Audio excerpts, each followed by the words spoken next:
నమస్కారం. ఆకాశం నిండా నల్లటి కారుమబ్బులు కమ్ముకుని చల్లటి గాలి వీస్తూ మంచి వాన పడేటట్టుగా ఉంది.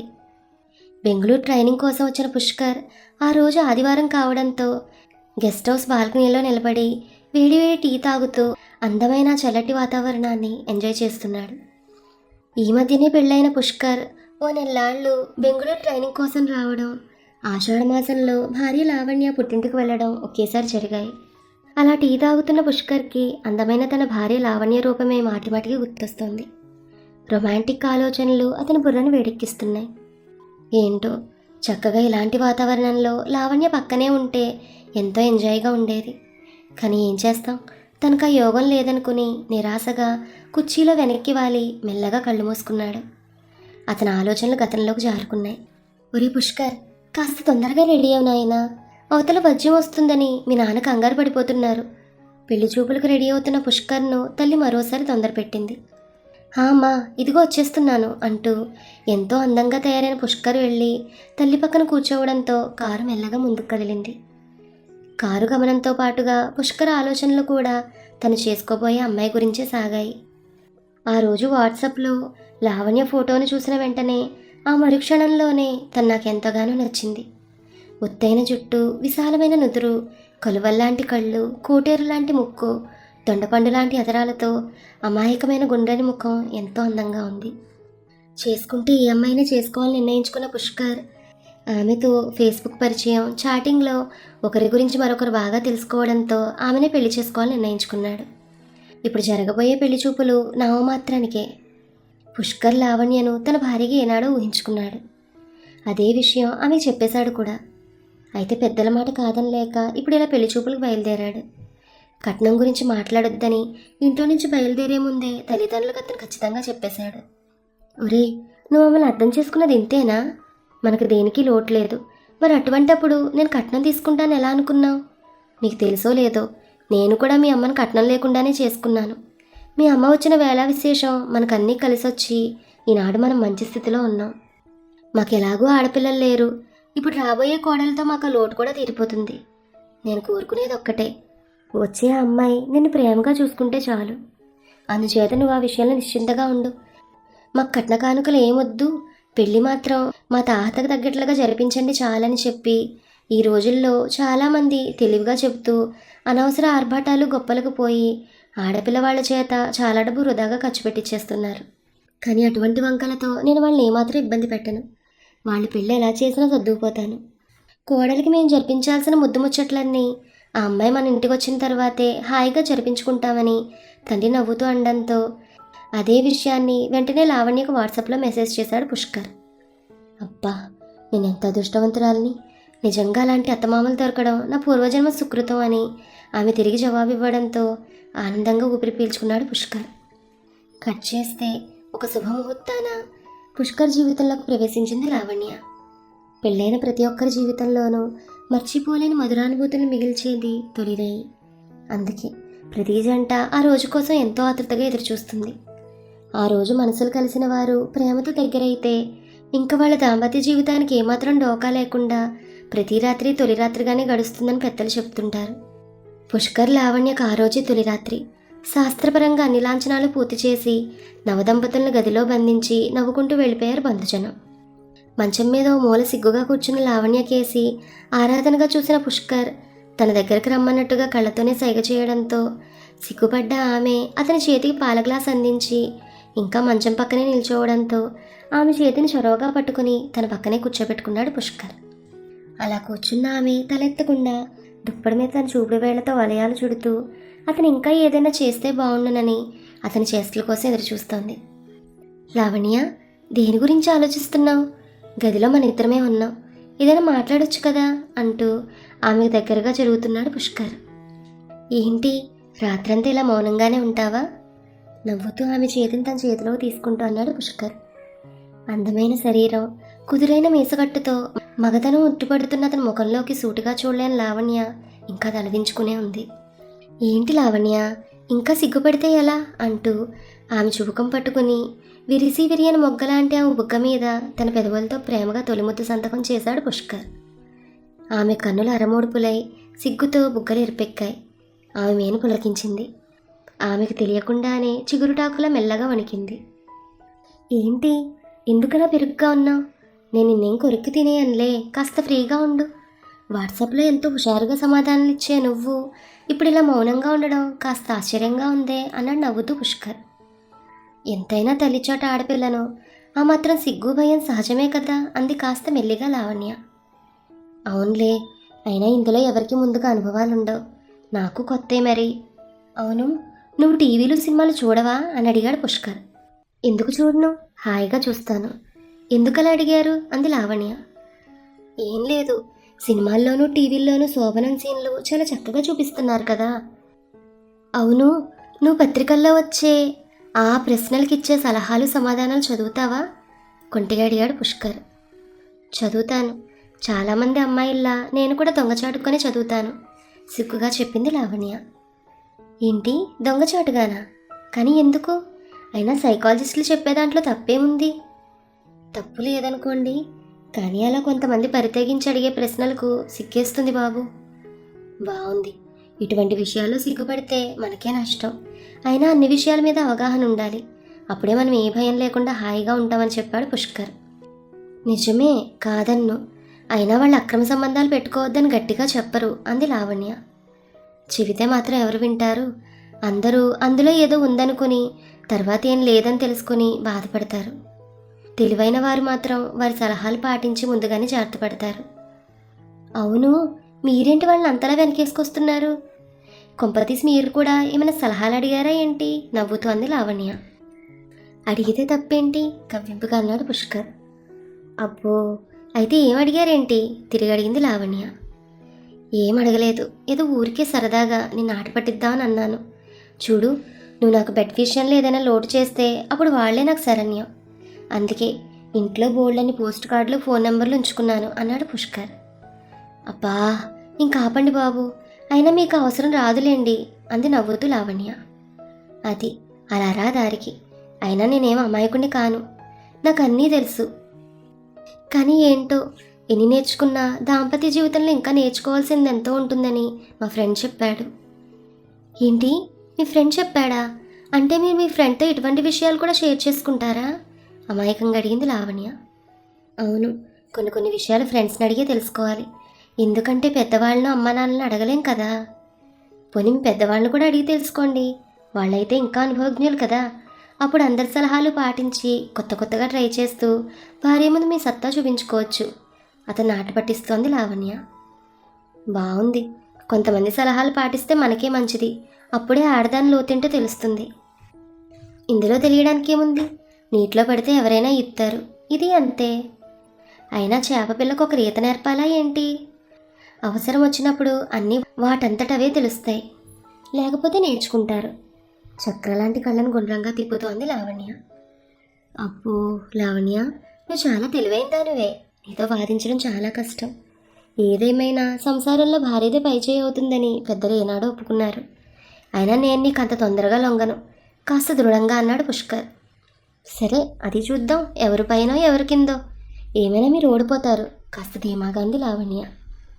ఏంటో అంత ధీమా అని అడిగాడు పుష్కర్. ధీమా కాదు, ధైర్యం, నెగ్గుదానం నాకు తెలుసు. అయితే ఇంకెందుకు ఆలస్యం, మొదలెడదామా ఆట? ఆమె ఎదకేసి ఓరగా చూస్తూ అన్నాడు పుష్కర్. ఏ ఆట? చిన్నగా నవ్వుతూ సిగ్గుగా అడిగింది లావణ్య. అదే అమ్మా నాన్నల ఆట. ఏ, చిన్నప్పుడు మీ ఫ్రెండ్స్తో ఆడలేదా? అమ్మా నాన్నల ఆట నేను ఎప్పుడూ ఆడలేదే, ఆయన నేను పట్టణంలో పెరిగాను కదా, నాకు అవేమీ తెలియవు. అవును, ఆ ఆట మీకు తెలుసా? మీరు ఎవరితోనైనా ఆడారా నవ్వుతూ అంది లావణ్య. చిన్నప్పుడు మా చుట్టుపక్కల పిల్లలందరం కలిసి ఆడుకునేవాళ్ళం, అలాగే తాటాకు బొమ్మలకు పెళ్ళిళ్ళు కూడా చేసేవాళ్ళం అంటూ చెప్పాడు పుష్కర్. మరింకే, చిన్నప్పుడు ఏ అమ్మాయితో ఆడారో ఆ అమ్మాయినే చేసుకోక నన్నెందుకు చేసుకున్నట్లో చిన్నగా ఉడుకుమోత్తనంత అంది లావణ్య. అదెలా కుదురుతుంది? ఏదో సరదాగా చిన్నప్పుడు తెలిసి తెలియని వయసులో అలా ఆడుకునేవాళ్ళం, అలాగే ఎన్నెన్నో కలలు కనేవాళ్ళం కూడా. పైగా ఆ వయసులో ఏం ఆడుకున్నా ఎవరు ఏమనరు, కాబట్టి ఎంతో ఆనందంతో ఎంజాయ్ చేశాను అన్నాడు నవ్వుతూ పుష్కర్. ఓహో, అంటే మీకు స్వీట్ డ్రీమ్స్ చాలానే ఉన్నాయన్నమాట. అవును లావణ్య, చిన్నప్పుడు చాలా కలలు కన్నాను అంటూ చెప్పడం ఆపాడు. ఏంటో ఆ కలలు అని అడిగింది లావణ్య. ఏం చెప్పను, ఎన్నని చెప్పను, చెప్పాలంటే చాలానే ఉన్నాయి.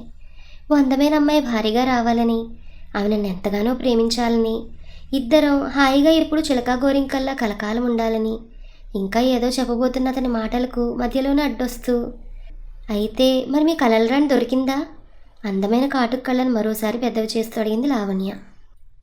ఎందుకు దొరకలేదు? అందుకే కదా నిన్ను ఏరుకోరి పెళ్లి చేసుకున్నాను.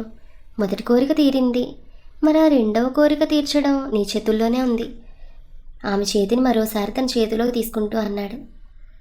అచ్చు తప్పు, నా చేతిలో కాదు, మన చేతుల్లో ఉంది, నవ్వుతూ అంది లావణ్య. నిజమే లావణ్య, అంతా మన చేతుల్లోనే ఉంది. ఆ మరచేతిని మెల్లగా నొక్కుతున్నాడు పుష్కర్. అలా అతను ఆమె చేతిని శుద్ధిమెత్తగా నొక్కడంతో ఆమె మేను పులకరించింది. చెప్పలేని అనిర్వచనీయమైన అనుభూతికి లోనవడంతో తమలపాకు లాంటి ఆమె లేతాధరాలు మెత్తగా అదురుతూ పువ్వుల్లా విచ్చుకున్నాయి. అలా విచ్చుకున్న అధరాలను తన పెదవులతో మెత్తగా స్పృశించిన పుష్కర్ మెల్లగా ఆమె నడుము మీద వంపులపై చెయ్యి వేసి మెత్తగా నొక్కడంతో ఆమె ఒంట్లో నరాలన్నీ ఒక్కసారిగా జీవమన్నాయి. అతన్ని గట్టిగా తన కేసు హత్తుకుంది. తమకంగా కళ్ళు మూసుకుంది. అలా హత్తుకున్న ఆమెను ఇంకా గట్టిగా పొదుగు పట్టుకుని మెల్లగా మంచం మీదకు చేర్చాడు. సన్నజాజి రెమ్మలాంటి ఆమె నాజూకైన నడుము మడతను తన చేతి వేళ్లతో సుతారంగా మీటాడు పుష్కర్. ఆమె మెత్తగా మూలిగి తమకంగా కళ్ళు మూసుకుందామె. చంద్రకిరణాలు సోకిన కొలవల్లా విచ్చుకున్న ఆమె అధరాలను మరోసారి మెల్లగా తన పెదవులతో మూస్తూ ఆమె ఒంటి మీద ఎత్తుపల్లాలను ఆర్తిగా కొలవసాగాడు. అతను కోరుకున్న కొలతలు అనిపించడంతో తృప్తిపడ్డ అతను ఆమె శరీరంలోని భాగాలను ఇంకా ఎక్కడెక్కడో తాకుతూ ఆమెను ఇంకా రెచ్చగొట్టడంతో ఆ తీపి బాధ తట్టుకోలేని ఆమె అమాంతో అతను తన మీదకు లాక్కుని ముద్దలతో ముంచెత్తింది. దాంతో రెచ్చిపోయిన అతను కోడెదూడలాంటి ఆమె ఒంటి పరువాలపై అణువణువు తీపి ముద్దలతో ముద్రలు వేస్తూ మెల్లగా ఆమెను ఆక్రమించుకోవడంతో ఆ నవదంపతులు చలిమంటలోని వెచ్చదనాన్ని ఒకరి కౌగిల్లో మరొకరు రాత్రంతా ఎన్నోసార్లు అనుభవించారు.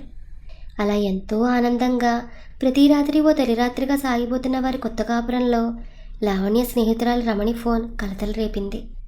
ఏమి లావణ్య, ఎలా ఉంది నీ కొత్త కాపురం? ఒకరోజు మధ్యాహ్నం ఫోన్ చేసి అడిగింది లావణ్య చిన్ననాటి స్నేహితురాలు రమణి. చాలా బాగుందే, నవ్వుతూ సమాధానం ఇచ్చింది లావణ్య. అవును, మీ వారా టైంలో ఎలా ఉంటారు? కొంటెగా అడిగింది రమణి. చాలా హుషారుగా ఉంటారు. ఎందుకలా అడిగావు? మీ వారలా ఉండరా అని అడిగింది లావణ్య. ఇంకెక్కడి మా వారే, మేము విడిపోయి 2 నెలలు దాటింది, చాలా క్యాజువల్గా చెప్పింది రమణి. అదేంటి ఎలా అంటావు? నిన్ను ప్రేమించి పెళ్లి చేసుకున్న భర్తతో విడిపోవడం బాధగా లేదా నీకు అని అడిగింది లావణ్య. బాధగానే ఉంది, కానీ ఏం చేస్తాం, కొంతమంది మగవాళ్ళు అంతే, ముందు చాలా ప్రేమ నటిస్తారు, ఆ తర్వాతే అసలు రూపం బయట పెడతారు. మా ఆయన కూడా అంతే, వాళ్ళ కోరికలు తీరిపోతే చాలు, మన మనసులతో పని ఉండదు, కాస్త వ్యంగ్యంగా అంది రమణి. బా, కాస్త అర్థమయ్యేలా చెప్పవే బాబు అని లావణ్య అనడంతో, ఏం లేదే, అతనికి ఎప్పుడు మూడొస్తే అప్పుడే అన్నీ జరిగిపోవాలి. అబ్బా, నాకు మూడు లేదంటే చచ్చినా ఒప్పుకునేవాడే కాదు అంటున్న రమణి మాటలను మధ్యలోనే కట్ చేస్తూ, అది మంచిదే కదే, అయినా కొత్తగా పెళ్ళైన వాళ్ళకి వేళాపాళ ఎందుకు, ఎప్పుడు కావాలనుకుంటే అప్పుడే కదా, ఏ నీకు అలా ఉండదా అంది లావణ్య. ఎందుకుండదు? అయితే నీకో విషయం చెప్పనా, అతని పని అయిపోగానే పక్కకు వాలిపోతాడు, ఓ మాట ఉండదు, మంతి ఉండదు. అందుకే నాకు చిరాకేసి ఒకరోజు గట్టిగా నిలదీసి అడిగాను. అప్పుడు అతను ఏమన్నాడో తెలుసా? నేనంతే, నీకు ఇష్టం ఉంటే సహకరించు, లేకపోతే లేదు, నన్ను ఇష్టపడేవాళ్ళు చాలామందే ఉన్నారంటూ నా మనసుతో పని లేదన్నట్లు ఏవేవో మాట్లాడాడు. దాంతో నాకు చాలా బాధేసింది. ఇక అప్పటి నుంచి అతను 1-2 సార్లు అడిగితే కానీ ఒప్పుకునేదాన్ని కాదు.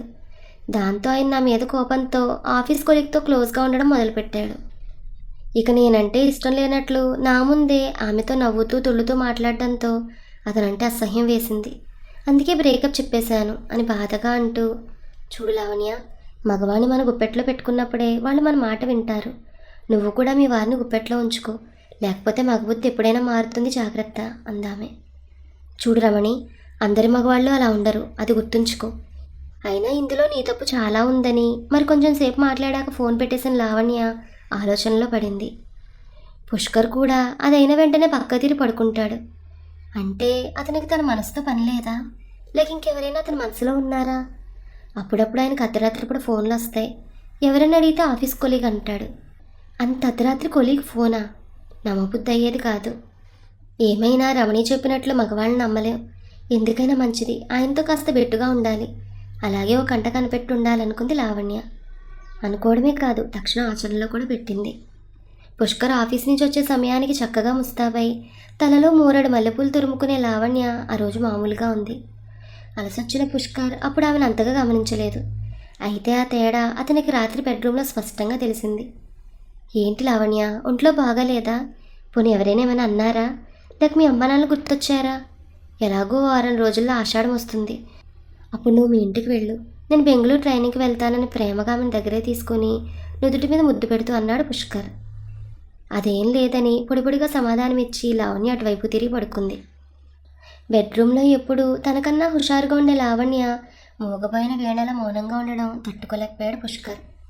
లావణ్య, ఏం జరిగిందో చెప్తేనే కదా నాకు తెలిసేది. ఇలా నీ మౌనంతో నన్ను బాధ పెట్టకు ప్లీజ్ అంటూ ఆమెను తన వైపు తిప్పుకున్నాడు.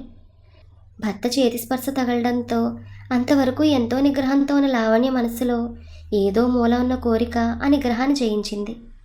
మెల్లగా అతని వైపు తిరిగి తన శరీరాన్ని మాత్రం అతనికి అర్పించింది. అయితే మెల్లగా ఆమె మనసులో మాట తెలుసుకోవాలనుకున్న పుష్కర్కు నిరాశ మిగిలింది. పుట్టింటికి వెళ్లే ముందు 1 రోజులు కూడా లావణ్యలా మూడీగానే ఉంది. భర్తగా సుఖాన్ని మనస్ఫూర్తిగా అందించలేకపోయింది. లావణ్య, నీ ఆరోగ్యం జాగ్రత్త. 1 రోజులుగా నిన్నెంత బ్రతిమాలినా ఏం జరిగిందో చెప్పకుండా మూడీగా ఉన్నావు. నా వల్ల ఏదైనా పొరపాటు జరిగితే చెప్పు, సరిదిద్దుకుంటాను. సర్లే, మనకి ఎలాగో 1 నెల రోజులు విడిగా ఉండడం తప్పదు. తిరిగి మనం కలుసుకునే రోజుకైనా నువ్వు మళ్ళీ నా లావణ్యలా ఉంటావని ఆశిస్తున్నాను. నాకు తెలిసి నేను ఏ తప్పు చేయలేదు. ప్లీజ్ టేక్ కేర్ అంటూ ఆమె చేతిని మెత్తగా నొక్కి చెప్పి పుష్కర్ బాధగా బెంగళూరు ట్రైనింగ్కి వెళ్ళిపోవడంతో లావణ్య తన తండ్రితో పుట్టింటికి బయలుదేరింది. ఆ రోజు రాత్రి ఒంటరిగా కూర్చుని టీవీ చూస్తున్న లావణ్యకి మాటిమాటికి పుష్కర్ అతను చేసే చిలిపి పనులు గుర్తుకొచ్చాయి. ఛా, రమణి చెప్పుడు మాటలు విని ఆయన అనవసరంగా దూరంగా ఉంచుతూ ఎంతో ఇబ్బంది పెట్టాను. రమణి చెప్పిన దాంట్లో ఎంత నిజముందో తెలియదు, కానీ దాని పర్యవసానం మాత్రం ఇద్దరూ అనుభవిస్తున్నాం. భర్తకు వెంటనే లొంగిపోతే ఇంకా జీవితాంతం చెప్పు కింద తేలులా మనల్ని అణిచిపెట్టి ఉంచడానికి ప్రయత్నిస్తారు. అందుకే ముందు నుండి వాళ్లే మనకు లొంగేటట్టు చేసుకోవాలి. అలా జరగాలంటే తొలిరేయి నుండే పెట్టి చేస్తూ మగవాడికి అంది అందనట్టుంటే మగవాడు చచ్చినట్టు మన వెంటే కుక్కపిల్లా తిరుగుతాడు. మనం గీసిన గీత దాటకుండా మనం చెప్పినట్లే నడుస్తాడు. ఇప్పటికీ మించిపోయింది ఏం లేదు. మీ ఆయన పక్కలోకి ఎప్పుడు రమ్మన్నా కూడా బెట్టు చెయ్యి, లేక ఏదో ఒక సాకు చెప్పి అంది అందనట్టుగా ఉండు. అప్పుడు చూడు, మీ ఆయన తప్పకుండా నీ మాట జవదాడ్డని ఆ రోజు రమణి చెప్పింది. పిచ్చిది, భర్తను తన చెరుపు చేతుల్లో ఉంచుకోవాలనే ఉద్దేశంతో అభంశుభం తెలియని ఆయన్ని దూరంగా ఉంచి తను బాధపడ్డమే కాదు, ఆయన కూడా ఎంతో బాధ పెట్టింది. అద్దం పద్దం లేని అనుమానాలు అపోహలతో రమణి ప్రవర్తించి ఉండుంటుంది. ఆ బాధపడలేకే ఆమె భర్త తెగతింపులు చేసుకుని మరో పెళ్లి చేసుకున్నాడు. దాని కాపురం ఎలాగో చెడింది. ఇప్పుడు నా కాపురం పాడు చేయాలన్న ఆలోచనతో కావాలనే నన్ను రెచ్చగొట్టింది. పిచ్చిదాన్ని. దాని మాయమాటల్లో పడి ఆయన్ని ఎంతో ఇబ్బంది పెట్టాను. పాపం ఆయన ఎన్నోసార్లు సారీ చెబుతూ ఫోన్లు కూడా చేశారు. అద్దం పద్దం లేకుండా నేనే మూర్ఖంగా ప్రవర్తించాను. ఇప్పుడు అమ్మ వాళ్ళకి విషయం తెలిస్తే ఎలా ఫీల్ అవుతారో కదా అని బాధగా అనుకున్న ఆమె ఆ రాత్రి వేళ చల్లగాలి కోసం డాబా మీదకు వెళ్ళింది. అయితే అప్పటికే 6 బయట తెల్లటి పండు వెన్నెల్లో మంచం మీద అమ్మ ఒళ్ళో తలపెట్టుకుని నాన్న సరదాగా కబుర్లు చెప్తుంటే అమ్మ నాన్న మీదకు వంగి ఏదో చెబుతూ తిరిగి నవ్వుతూ అతని నుదుటి మీద ముద్దు పెట్టడం ఆ వెన్నెలో స్పష్టంగా కనిపించింది. అహో, ఈ వయసులో కూడా వీళ్ళెంతో చక్కగా నవదంపతుల్లా కబుర్లు చెప్పుకుంటూ ఎంతో ఆనందంగా ఉన్నారు. మరి నిన్నగాక మొన్న పెళ్ళైన తను మాత్రం రమణి మాటలకు మోసపోయి బిట్టు చూపించింది. తనతో పాటు బెంగళూరు రమ్మని ఆయన పిలిచిన ఆషాఢం వంకతో తగుదనమ్మా అంటూ తన పుట్టింటికి వచ్చేసింది. దాంపత్యం అనేది ఒక ఊటబావి లాంటిది. అనుభవిస్తున్న కొద్దీ ప్రేమ అనే ఊట ఊరుతూనే ఉంటుంది. కొత్త కుండలో నీరు ఎంత తీయగా ఉంటుందో కొత్త కాపురంలో కూడా ఆలుమగల సాంగత్యం అంతే మధురంగా ఉంటుంది. అందుకే అనుమానాలతో కాకుండా ప్రేమానురాగాలతో బలపడిన దాంపత్యం ఎంతో తీయగా ఆనందంగా ఉంటుందంటారు. ఇప్పుడు అమ్మానాలను చూస్తుంటే ఆ విషయం బాగా అర్థమవుతోంది. భర్త చెప్పినట్లు నడుచుకుంటూ అతని కోరికలు తీరిస్తే ఏ భర్త అయినా భార్య మాటకు విలువనిస్తూ ఆమె కనుసన్నల్లోనే అనునిత్యం మెలుగుతూ ఉంటాడు. ఈ విషయం తెలుసుకోలేక అద్దం పద్దం లేకుండా మూర్ఖంగా ఎవరో ఏదో చెప్పారని గుట్టిగా నమ్మి ఇన్నాళ్ళు కొత్త ఆవకాయ రుచుల కొత్త కాపురంలో ఉన్న ఆనందాన్ని ఆస్వాదించకుండా భర్తకు దూరమైంది. పుష్కర్ మంచివాడు, అర్థం చేసుకునే మనసుంది కాబట్టి సరిపోయింది. అలా కాకుండా తన మీద కోపంతో ఆయన ఇంకెవరితోనైనా, అమ్మో, ఊహించుకోవడానికి ఎంతో బాధగా ఉంది. వెంటనే పశ్చాత్తాపంతో లావణ్య వెంటనే భర్తకు ఫోన్ చేయడానికి మేడమెట్లు దిగింది. భార్యాభర్తలు అన్యోన్యంగా ఉంటే కొన్ని కళ్ళు ఓర్వలేక వారి మధ్యలో పుల్లలు వేయడాన్ని చూస్తూనే ఉంటారు. కానీ జాగరూకతో గుర్తెరిగి మనం ప్రవర్తించగలిగితే కాపురం చాలా సజావుగా సాఫీగా సాగుతుంది. ఈ కథ మీకు నచ్చితే please like, share, subscribe to our channel. Thank you.